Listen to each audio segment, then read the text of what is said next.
Big boss house లో అడుగుపెట్టిన నిఖిల్ కి వైల్డ్ కార్డ్ కంటెస్టెంట్ గా అడుగుపెట్టిన గౌతమ్ కి ఇద్దరికి కూడా పడట్లేదనే చెప్పాలి.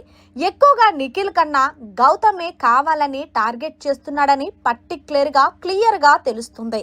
ఈ విషయం పక్కన పెడితే ప్రస్తుతం 14వ వారం నామినేషన్స్ లైవ్ లో జరిగాయి.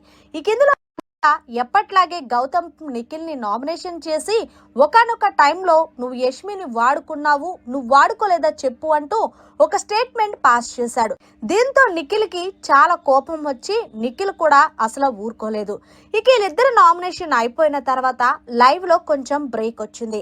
అయితే నిఖిల్ చాలా ఎమోషనల్ అయిపోతున్నాడు. ఎమోషనల్ అవుతూ అసలు ఏంటి గౌతమ్ ఇలా మాట్లాడుతున్నాడు అవినాష్, నాకైతే చాలా బాధ అనిపిస్తుంది అంటే, సర్లేరా ఊరుకో, ఎందుకు అలా ఏడుస్తున్నావు చిన్న పిల్లల్లాగంటే, చిన్న పిల్లల్లా కాదురా, ప్రతిసారి కూడా యష్మిను వాడుకున్నావు అంటుంటే నేను సహించలేకపోతున్నాను రా. ఆ అమ్మాయిని నేనేం వాడుకున్నాను రా, అయినా నన్ను అన్నా పర్లేదు కానీ ఒక ఆడపిల్లని పేరు పెట్టి మరి అలాగా ఇంత పెద్ద రియాలిటీ షోలో మాట్లాడటం ఎంతవరకు కరెక్టు? మళ్ళీ గౌతమ్ డాక్టర్ అంటాడు. డాక్టర్ లక్షణం ఇదేనా? ఎవరైనా సరే ఒక ఆడపిల్లకి మనం న్యూస్ చూస్తాం, ఆ న్యూస్లని ఏదన్నా జరిగితేనే ఆ అమ్మాయి ఫోటో కానీ ఆ అమ్మాయి పేరుని కానీ మార్ఫింగ్ చేస్తాం.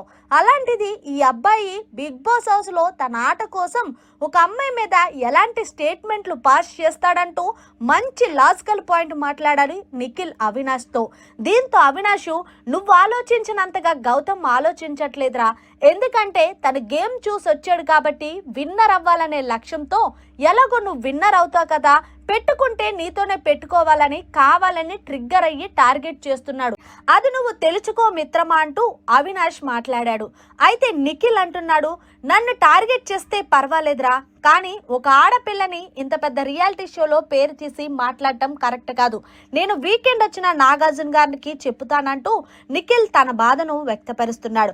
నిజంగా చెప్పాలి అంటే బిగ్ బాస్ హౌస్ లో ఇప్పటి వరకు ఎవరి అండా ఎలాంటి సపోర్ట్ లేకుండా గేమ్ ఆడింది ఎవరైనా కంటెస్టెంట్ ఉన్నాడు అంటే అది నిఖిల్ అని చెప్పడంలో ఎలాంటి సందేహం లేదు.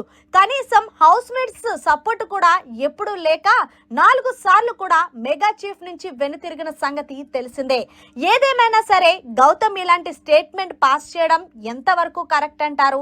కానీ నిఖిల్ అయితే చాలా బాధపడుతున్నాడు అవినాష్ దగ్గర, అంతేకాదు కన్నీళ్లు పెట్టుకుంటున్నాడు కూడా. మరి మీరేమంటారనేది కమెంట్ సెక్షన్ లో తెలియచేయండి. మరిన్ని లేటెస్ట్ లైవ్ అప్డేట్స్ కోసం చూస్తూనే